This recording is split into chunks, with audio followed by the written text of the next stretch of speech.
Shubham, hi, good to have you with us. How have you been? Hi Ashu, all good. How are things at your end? Doing well, Shubham, doing well. This is a conversation that I've been looking forward to, right? I think food is something which is very close to, I think, each one of us, to me specifically. COVID is, made it just such a critical and a part of our life, right?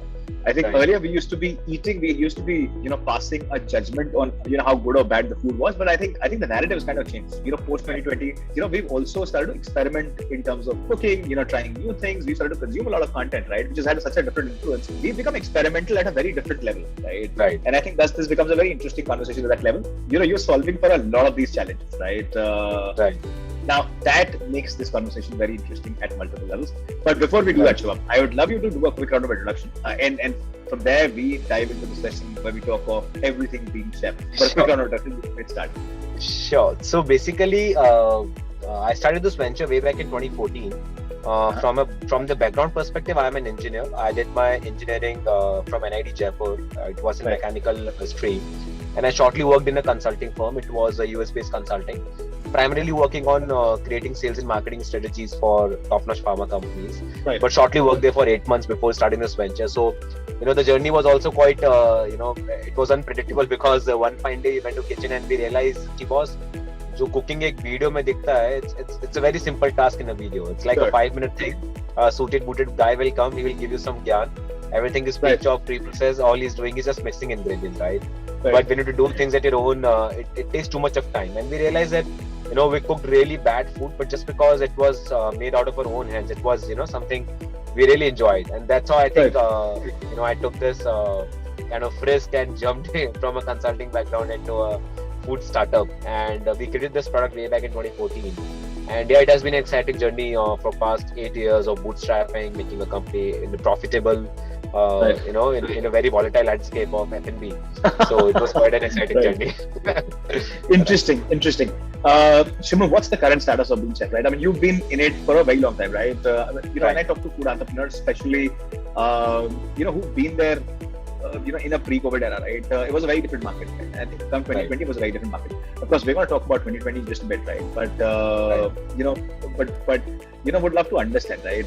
How are the numbers sort of, how are the numbers played out for you? What are the current statistics? How many, for example, individuals have you impacted, right? How many households have you made happy in the process? Would love to understand that. So till date, we were kind of bootstrapping and we never kind of spent a single penny on marketing because we wanted to understand the business model at a very grassroots level and create something which can combine profit, scale and impact, which is very rare thing to see in the entire startup ecosystem across the world, right? Either companies who are profitable, they are not scalable. Companies who scale crazily, they are not profitable. And companies working on impact, they don't talk about profit and scale. They are primarily working on grant. So we want to combine all of these three things, and we decided let's not spend any penny on marketing. Let's just be kind of create a company which works on word of mouth. And through that, I think we have reached out to more than 7 lakh plus families till date, organically. And post COVID, if I have to answer first part of your question, it has kind of been a blessing in disguise for us because we have always been building a venture which includes nutrition and convenience into masses day-to-day lives, right? Okay. And that's what is the core concept on which Being Chef is built. And after COVID, now people are much more aware about their health. They are much more aware about working out on a model which is self-sustainable, having less dependability on people and all of those things, right? So it has kind of been a blessing in disguise for us in terms of those are 25 types of जो market हमारे लिए create होता है वो हमारे लिए immediate disposal पे हो गया. So yeah. Very interesting. Very interesting. Now, Shubham, India is a complicated market, right? And I think you coming from Jaipur, Rajasthan, for example, is a beautiful area, right? But also is a very complex area when it comes to taste, right? When you start looking at, say, north of India, right? The behavioral patterns are completely different, right? When you look at, the eastern region, the tendencies are very, very different, right? Now that makes it a very complicated environment for any food business to kind of, scale and grow. And here you are, you impacted 7 lakh plus, households, right? That's a phenomenal number. And my sense is, I think anybody would give an arm for, without marketing, right, to be doing that. How has that been for you, right? How has solving for Indian complexity been for you? And I'd love to understand at a product level, how is it being kind of broken it down? If you could just give us a view of that, that'll be very interesting.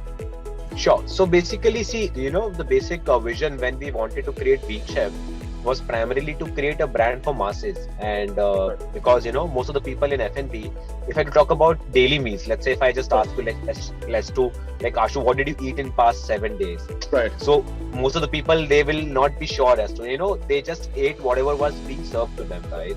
And people don't have this habit of conscious eating, because health and nutrition has always been sold as luxury in India. Sure. And we wanted to reach out to masses and make it an integral part of a day-to-day lifestyle, right? And that was our vision for us. And if you want to reach out to masses, it's a very price-sensitive market, right? Sure. So it's really important that you create a model through which you can, give them 10 times better serving and offerings without asking for any premium, and that's how you can crack this market, right? And the best part about this market is that this market is huge and it's primarily unorganized. So there is a lot of scope of improvement. There's a lot of scope for sorting the current existing problems and creating a solution which is sustainable and yet scalable, right? And that is what we have been working on while we're bootstrapping. And so we launched this product, DIY meal kit, through which you can cook anything within 5 minutes. So let's say you want to cook a dish, we'll send you everything pre-chopped, pre-processed, from oil to garnish. It's labeled as ABCDFGHI. So it's so simple that even an 8-year-old kid can cook. And we became the first mover in this segment in India. Till date, I think across the world, no company promise you to cook anything within 5 minutes. There are a lot of companies operating in this DIY meal kit space now. In West, in India, we are the leaders. We are also the first movers. In India, a lot of companies also tried doing this, but they were not able to succeed it. Because you have to create a product, the general habit in Indian startup ecosystem is that they want to copy whatever is happening in West, right? And Indian consumer, Indian startup ecosystem is totally different. I mean, you have to, ideally, if you have to sustain and if you have to play a longer game, if you have to create a legacy, you have to create companies whose strong foundation has been built on the current market in India, not on whatever is getting investment in West. So I think that's how we tried implementing things, and that's why we decided to remain bootstrap and get to grassroots. I have myself done more than 5,000 deliveries. मंडियों के चक्कर काटने से लेके क्या हम ecosystem को optimize कर सकते हैं? How can I induce mechanical engineering into the entire operations and all of those things? And that was an exciting journey, and that's how I think we got a lot of love from people. We've got a huge following on social media, and without any marketing, which kind of also gives us the confidence as to now when we are planning to scale things up very fast. I think we are hoping for a very good response to the market. Yeah. Interesting. A bunch of very interesting points that you highlighted, right? I'm gonna quiz you on two of them separately, right? Which is one being the luxury of being a bootstrap entrepreneur, right? And I think we're gonna do that towards the end of our conversation. And I think second is the angle of community, right? Because I think the kind of ecosystem that we're in, community has become such a big hedge, right? Of sorts. And I think it's in a high liquidity environment, right? I think which is the one word we've seen. I think CACs can only be, you can bring in sanity in CACs only when you have a thick community, right? When you can have the consistency of engagement and demand, right? Which come out of it, right? Now, sure, 2020 has been an unreal year, right? I think no conversation can really be complete without talking about it, right? In terms of what has happened, right? Because it is, like you alluded to a point, right? It's shifted us. And I think each one of us has impacted each one of us and shifted, what we possibly calibrated to do in, say, 27, 28, 29, 30. All of that is kind of fast track that happened like just now, right? Which is incredible at many levels, right? It's also been a huge supply chain challenge, right? Two questions here. One, how are you tackling this shift, right? Which is from a requirement standpoint, because today, a large part of workforce is now going to be operating out of home. Gig is something which is becoming a big trend. The third, which is very critical point, is that a lot of these consumers are now looking at a variety of content, right? So the exposure is very global in many ways, right? Which essentially means that you'll have to very quickly offer a lot many, these DIY kits, the way you kind of do it, right? Which basically calls for a very different kind of a, engineering innovation process, right? Would love to understand what's happening post this event, post the experience of COVID. How are you kind of preparing yourself for, this newer age consumer that, has become so much more exciting at many levels?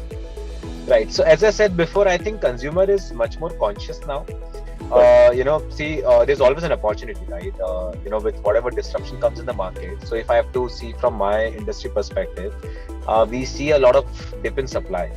So a lot of standalone restaurants or competition that was existing before 2020 has kind of, they were not able to survive, right? Right. So there's a I would say a cyclical dip in demand because people were working from home, but now as people are resuming their offices and other stuff, but there was structural shift in supply. So the entire gap between demand and supply, if I talk specifically about the F&B industry, F&B was suffering from the problem of oversupply. And then that's why a lot of huge discounting and all of those online ordering में discount का सब पूरा system इसलिए था कि because there was huge supply which was created because of the entire void in the market, and that was purely working on a bubble based model, right? So now this supply this standalone chains or maybe someone who was not patient enough to stay up in the game for 2 years is a huge, and you will be shocked to know that there was this report by NRAI in which they were saying that 85% of the restaurants will never even open up after COVID, right? Formally shut down. So that's void. There is a void in supply, and the demand obviously will come back to the original shape, right? And it will also rise because a lot of people who were engaging with home cooks, they went back to their like maybe northeast area or Bangladesh or West Bengal. A lot of them, they never came back and all of those things, right? So whenever there is a disruption, right, there's always an opportunity which is underlying. You just have to tap that opportunity at the right time, right? And we have this philosophy that if you are here to create a legacy, if you have to win a game, you have to be in the game, right? तो आप pitch पे खड़े रहोगे तो कोई ना कोई ball आएगी, छक्का मारेगी. So patience वो जरूरी है. So I think that is what we have been working on past 2 years. हमें भी वो cyclical demand का जो झटका लगा, हमें भी because जब लोग ही नहीं रहे, लोग अपने work from चले गए, बहुत uncertainty है workplace के environment के उन सब चीजों के अंदर. So उन सब में obviously आपको एकदम से तो hit सभी को आता है, चाहे वो कोई भी industry, right? Sure. But then you have to be patient enough, right? And things will again come back in the shape, right? And that's what we have been patient enough, and now things are coming back in shape, and now we have been creating the entire model. So if you have to see in this context, now I think supply, जो immediate जो supply का oversupply का जो issue चल रहा था, that is pretty much sorted as of now. So I think things will be in more sustainable. Interesting. जो heavy discounting वाला जो model चल रहा था, शायद वो कम होगा. Things will work in a sustainable model.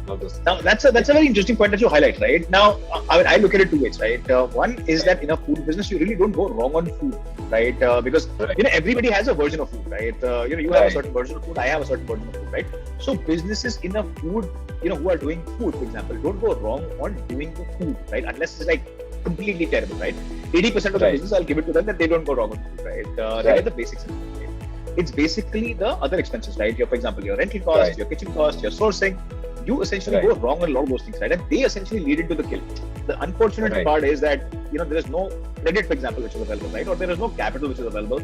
It's all basically personal capital, friends and family capital, or loans, for example, at a personal level that come in to sort of foot the bill, right? Or basically make these businesses, seed these businesses, right? I think that's really the challenge, right? But a very important point, Shubham, that you highlighted is that of oversupply. Now, when you say oversupply, I look at it a little differently, right? I look at it largely because there's a concentration on the medium of demand. Largely because of Swiggy and Zomato.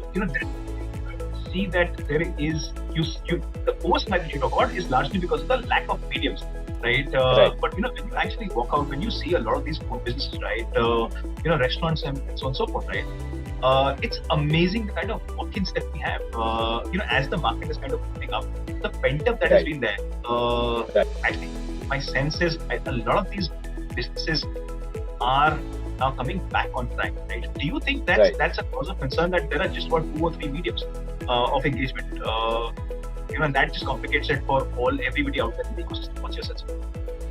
Right. So, there's a theory that one of our advisors said that mostly in any of the industry, right, there will be 3 major players that will kind of have the 80% of the market share, right?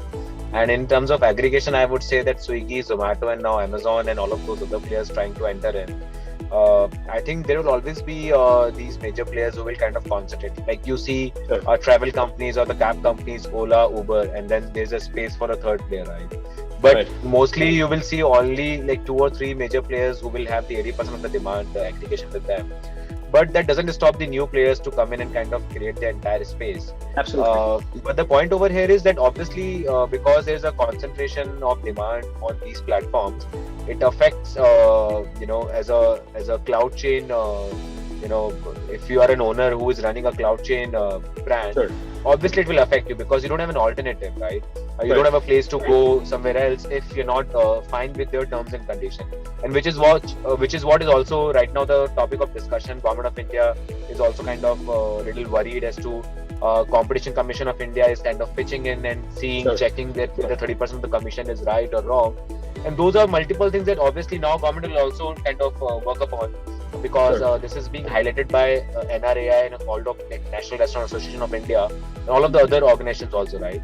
But see, you have to always figure out an opportunity, because these things are not the things that are in your control, right? Sure. You have to figure out a way through which you can have a sustainable mode of business, right? Right. I mean, पहले अपने घर को संभालना जरूरी है. And see, ठीक बात है. इंडिया बदलेगा, टाइम लगेगा, but उसके चक्कर में you cannot just keep your business in a very unexplored zone, right? So you have to Sure. figure out a way. Like, I mean, you can consider that this is the constraint out in the market, right? Now figure Right. out a way how to deal with this constraint, and that's Which is- how which is you have to be innovative. And Which is a terrible constraint. Which is a terrible constraint, right? I mean, if you really ask me, right? I mean, when I look at, say, for example, BFSI, right? Now, banking and financial services, right? Now, for example, for a Razorpay, right? Or anybody who's, for example, giving you point of sale, right?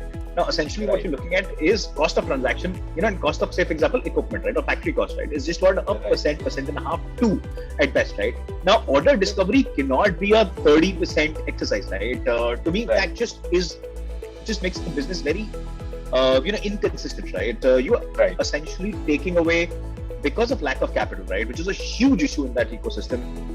Institutionalization of, again, debt is just such a difficult point, right?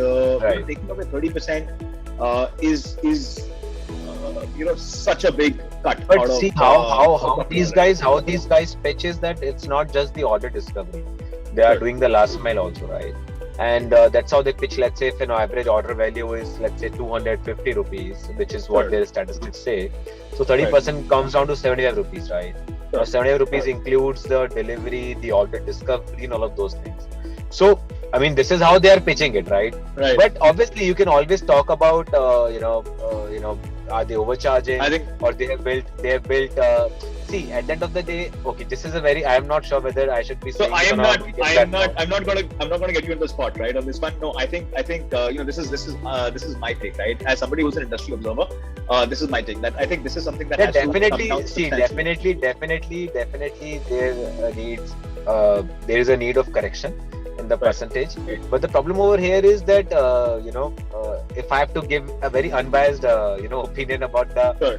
current system, they have built their expenses in such a way. In general, Right. let's say a normal delivery guy who was working for Domino's when they started way Right. back in 2013, when Sure. these brands were not even existing.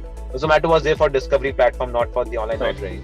He used to earn 8,000, 9,000 rupees, and he was quite happy, right? Sure. So now what is happening with Ola Uber, right? A normal average cab driver who was earning 15,000, 20,000 rupees, he was quite happy. Now if you have built the system in such a way, now he is earning, let's say, 50,000 rupees because of whatever Sure. competition or whatever rat race you were into, because of the Right. investors or investor or funding or whatever you were getting in terms of capitalizing the market or getting more and more market share. Right. Now we have changed the entire ecosystem, right? Now normal average delivery rider is earning 30,000 rupees a month, right? Now he has built Right. expenses to that Right. level, right? So you have changed the entire ecosystem. Now you have built the expenses on your own self, and now you want the partners to bear their expense, right? I think Because, so. This is a discussion that we're going to save for the next time, right? But if you really, I mean, if I'm to sort of make a comment, right? I think is Yeah. just extremely challenging, right? When you take away, a large percentage out of any business, right? From a discovery standpoint, right? I think it really cannot be that, especially when the businesses operate in a capital constrained environment, right? I think when you are a leader in the category, I think it's also important for you to look at sustainable practices, right? Businesses dying out, and like I said, right, businesses in food do not die out because of the quality of the kind of food that they do, right? They Because of basically the die out overhead. because of a lot of overheads that get created in the process. Exactly. Right? And I think beat anything which is upwards of just about 20, 25, 30%, right? I think is just such a Just to summarize this conversation, Yeah. see, this is a big learning for all of the startups working in India. People scale up fast, and when they were scaling, they were charging 8%, 5%, even they were charging 0% with couple of brands, right? And now when you've scaled up and you have made a totally cash burn based model, and now because investors are talking about profitability, because you have to be listed in IPO, now the entire ecosystem is being so there are a lot of partners when you scale a business that fast, right? And because of maybe your not so right decisions while scaling up fast, now the other parties have to suffer, right? So we have to be really responsible while building a startup. Don't create a company for a short-lived moment. Try to create a legacy. I mean, that is how we want to work on, right? Shubham, would love to understand. Right? A continuing question. Would love to understand. Are there any alternate mechanics of distribution that you're kind of looking at? And now the world is sort of coming back to normal. Things are getting back to normal. People are getting. There are certain tendencies, especially around food, that have set in, right? So people become more conscious. And I think both of us are doing. There are some people who have definitely become more experimentative, but I think in general, the tendency is that people have become a little more conscious, right, about what they're eating. They're reading a lot more. Right? There's this awareness, right? Now, in an event like this, right, it becomes just so much more important. We're seeing this trend in D2C beautifully, right, where a lot of brands are now focusing on building a direct relationship, right? Subscription plans, they're expanding their product bouquet in a phenomenal way, in a beautiful way. Personalization, for example, is becoming just so much more important, right? Now, food offers some nuances which are very similar, right? Right. Of course, regionality kicks in. There are some challenges as well, right? But when you look at some of these aspects, they're very similar to that of a D2C, right? Are you looking at any alternate means of distribution where you're building your own, say, for example, supply your own relationship with the customer, subscription plans, so on and so forth, right? Would love to understand that. Right. So we have always been working on an alternative. Swiggy, Zomato, and all of these food ordering portals, they were just enablers for us. We were always having our own supply chain system. We were always having our own distribution network, and all of those things, from order generation to dispatch to delivery, and all of those things. And that's how ideally you can build a sustainable brand. If you're just dependent on Swiggy and Zomato, then I'm not sure that whether you can create a brand which can create a legacy. You will not be able to create a brand like Domino's, McDonald's. You have to create a brand which remains for years and centuries. You have to think from that perspective, and we were always working on the same lines since the inception. So, Interesting, super. Shubham, community becomes important, right? We had mentioned of it, we wanted to cover it, right? Now, community is something which has played a very important role in your success, right? You spent literally very little capital, no capital, right? As you put it classically, right? On expanding your business, community is something you're, to evangelizing the brand, right? To make it more consistent across, the masses. Tell us a little more about it, right?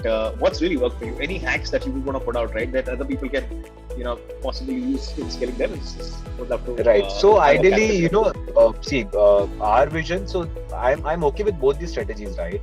Because we were the first mover in that segment. We got a lot of interest from investors, and it was a conscious decision that we didn't want to kind of raise investment, at the initial go, because we wanted to kind of remain in the industry and understand the market at the grassroots level, and that comes with a cost, right? We could have scaled up to maybe 20 odd cities, but with maybe a cash burn based model, right? So it was a conscious decision that we would want to create a model which is purely based on word of mouth, and which creates a strong base, which also gives us the breather so that we can understand the market at grassroots level and create something which can combine scale with profit. And I think in the entire process, because we were focusing too much on product, we were focusing too much on building the right business model. I think, if you're genuinely working on solving an issue, community will come together with you, right? If you're just trying to kind of create a mahal or an environment to raise funds, then I think you will always have to burn money to bring people to Interesting. You, right? So just generally work on solving a problem. And most of the startups that I see in India, they are trying not to solve a problem, but they're trying to maybe, copy a trend. They're trying to ride on a boat. They're trying to, kind of, it's like, yaar, fintech का पैसा आ रहा है, edtech का पैसा आ रहा है, चलो edtech खोल ले. So, वो वाला ecosystem, वो दिमाग, I think चमकता नहीं हम लोग तो. I come from a Marwadi background. For us, it's like building a business and not a startup, right? So, उस तरह से what are the two things that have worked for you, right? When you talk about community, what are the two things that have worked for you, which you think are universally applicable, right? There's this moment of revelation and realization, right? This is something which would work everywhere, right? What would that be? So I think we were always focusing on product. We were never rigid. We launched with meal kit. Then we decided that meal kit will take a little time. We are ahead of time for this, right? Make them the first mover. So we decided कि यार अभी जो बना बनाया खाना है उसमें क्या क्या इशू है उनको सॉल्व करते हैं. Zomato, Swiggy का माहौल बन रहा है तो उसमें क्या क्या जो loopholes है उनको सॉल्व करते हैं. So we were always trying to build products to solve an existing problem, and agility helped us in kind of building that community. And second, I would say that we were always genuine in our efforts. We never wanted, अगर हमसे कोई गलती हुई तो we used to accept it, right? And trust me, अगर आप accept करोगे ना, people will come back to you. If you are rigid that कि बस हमसे तो गलती हो ही नहीं सकती, हम इंसान ही तो है यार, गलती सबसे हो सकती है. So वो genuineness अगर आपके execution में रहेगा तो I think it will help you a lot. Shubham, typically my last question in any conversation is essentially, when it's like a GAN session, right? GAN section where I want founders to give away some of that GAN, right? I think you've given it a little too early. But listen, towards the end of a conversation, Shubham, what are the next 2 years like? What are the targets that you've set for yourself? How many households? How many new clients? Expansion, for example, I'd love to understand that. New cities. How are things looking there? Sure. So I think because of a past journey, we are now very much clear about the model, the product. Right. We've done the lot of iterations and all of those things and kind of stabilized the entire thing up, right? To a scale, whatever we could have done while bootstrapping. Now we have raised a small amount of investment. And now we are scaling the entire thing up, and I think another 2 years we'll be touching more than 5 million plus families in a sustainable way. And our target is to make masses fit and efficient, right? So we want to create a brand like Amul, which has got so deep into your lives, and kind of in a very cost-effective way. आप सुबह से लेकर रात तक कहीं ना कोई कुछ ना कुछ अमूल यूज कर ही लेंगे, चाहे बटर की, and they're actually trying to solve those problems, right? कि जहाँ आपको consistency की, quality का, और with price effectiveness. तो हम उन्हीं के ऊपर हमारे मॉडल्स बिल्ड कर चुके हैं. So we are getting into subscription based model, into on demand, multiple brands and multiple models that we have stabilized and worked on in the stealth mode in past 5-6 years. Now we'll be launching it into front end and kind of scaling those things entirely up and expanding into both tier 1 and tier 2 cities. So yeah, that's amazing, Shubham. You've answered my last question in a certain way, right? But I'll still go on to ask you this, right? Coming from a tier 2 city is not necessarily very, it's not an advantage, right? Typically, the kind of way it flows is the way innovation and the way, for example, absorption and adoption kind of flow is that, typically happens in a more mature market, a more savvier market, more, aware market, and then, kind of the trend sort of catches up, right? Jaipur has been a beautiful city, right? I love it personally. But it's not a classical tier A market, right? It tends to sort of get influenced a lot of what is happening in Delhi, what's happening in Bombay, at least in India, right? And now in Bangalore as well, right? Because there's a very thick audience from Jaipur, which is now in Bangalore, right? So there is this trend which kind of flows in from there, but it's very quick to sort of catch up, right? It wasn't really the case when you started around, right? And there are, and being the region that it is, right? The aspiration quotient is very, very high. Everybody wants to start up. There are ideas that people are constantly, dabbling in and, juggling with, right? Now, any advice that you want to give out to tier 2 entrepreneurs, right? What would that be? I'd love you to, because that's something that you're very close to, right? You're the perfect person to give that advice, suggestion out, right? If you were to do that, what would that be? See, I think first of all, there are two perspectives about this question. Sure. One is a tier 1 or a tier 2 entrepreneur, or entrepreneurship in tier 1 and tier 2 cities, right? So I come from a tier 2 city, but I have started my journey in Gurgaon, right? But if you want to start a journey in Jaipur, see, I will always say that a city should not be a constraint. Identify a problem which kind of disturb your mental peace to a level that you want to solve it out. And ideally, that's how you should get into entrepreneurship, right? उसमें से पहले बहुत 1000 बार सोचो, 10,000 बार सोचो. Don't get into entrepreneurship because it's fashionable these days. You read a lot of news about investment, funding. That's just one side of the entrepreneurship, right? 1000 कंपनियां खोलती है, उसमें 999 बंद भी होती है. वो कहीं पे मीडिया में पब्लिश भी नहीं होती, right? So get into entrepreneurship only because you are so deeply connected with the problem that you want to solve it.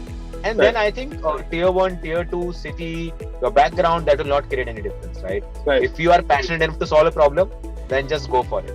फिर एक बार घुस गए बॉस तो फिर टिके रहो, पिच पे खड़े रहो, कोई ना कोई बॉल आएगी. Interesting, Shubham.